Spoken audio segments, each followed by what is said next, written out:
اسرائیلی وزیر اعظم کی مبینہ بدعنوانی کے مقدمات میں عدالت میں پیشی۔ اقوام متحدہ کی سلامتی کونسل کے ارکان کا شام کے سیاسی حل پر زور۔ صدر اردوان کا شامی مہاجرین کی واپسی کے لیے سرحد کھولنے کا اعلان۔ وائس آف امریکہ واشنگٹن سے اہم خبروں کے ساتھ محمد جلیل۔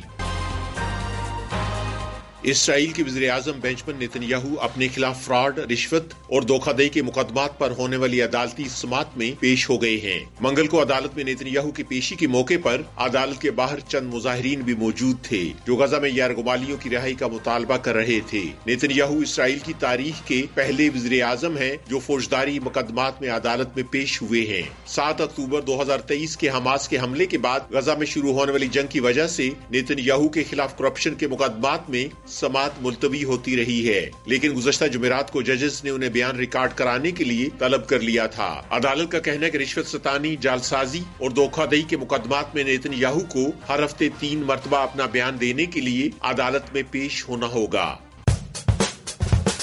یہ وائس آف امریکہ واشنگٹن ہے۔ اقوام متحدہ کی سلامتی کونسل کے ارکان نے شام کے تمام فریقین پر زور دیا ہے کہ وہ شامی عوام کے مفادات کو ترجیح دیں اور شام کی افراتفری کی صورتحال کے سیاسی حل کے لیے کام کریں۔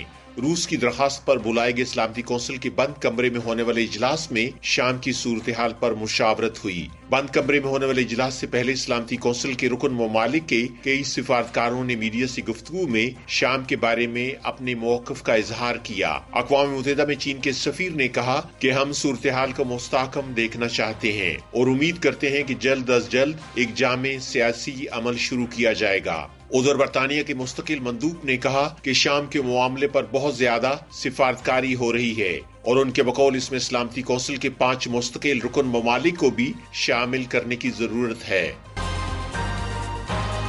ترکی کے صدر طیب اردوان نے شام میں بشار الاسد کے اقتدار کے خاتمے کے بعد شامی مہاجرین کی محفوظ اور رضاکارانہ واپسی کے لیے اپنی ایک سرحدی گزرگاہ کھولنے کا اعلان کیا ہے۔ دارالحکومت انقرہ میں کابینہ کے اجلاس کے بعد صدر اردوان نے کہا کہ انقرہ شام کی تعمیر نو میں ہر طرح سے مدد کرنے کے لیے تیار ہے۔ شام میں 2013 کی خانہ جنگی شروع ہونے کے بعد لگ بھگ 30 لاکھ مہاجرین نے شام سے فرار ہو کر ترکیہ میں پناہ لی تھی۔ ان میں زیادہ تر مہاجرین سرحدی علاقوں میں مقیم ہیں۔ شام کے شمال مغربی کنارے کے قریب واقع ترکی کی کراسنگ کو لڑائی کی وجہ سے بند کر دیا گیا تھا۔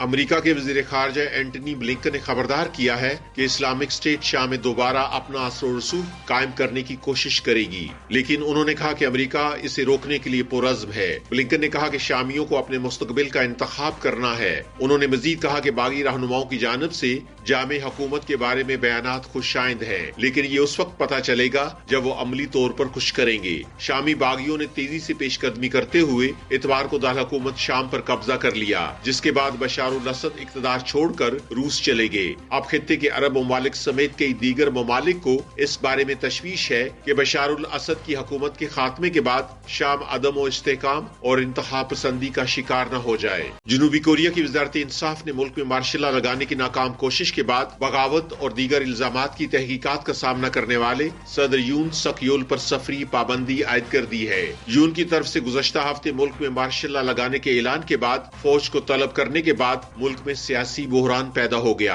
اگرچہ ان کے خلاف اپوزیشن کی طرف سے پیش کی گئی مواخذے کی تحریک ناکام ہو گئی ہے، لیکن وزارت انصاف کے ایک عہدیدار کا کہنا ہے کہ پولیس استغاثہ اور انسداد بدعنوانی کے اداروں کی درخواست کے بعد یون پر ملک چھوڑنے پر پابندی عائد کر دی گئی ہے۔ ادھر جنوبی کوریا کے قانون سازوں نے صدر یون کی مارشل لا لگانے کی ناکام کوشش کی تحقیقات کے لیے خصوصی کونسل مقرر کرنے کے بل کی منظوری دی ہے۔ وائس آف امریکہ واشنگٹن سے خبروں کا یہ بلیٹن ختم ہوتا ہے۔ میں ہوں محمد جلیل اور ایڈیٹر تھی سارہ حسن۔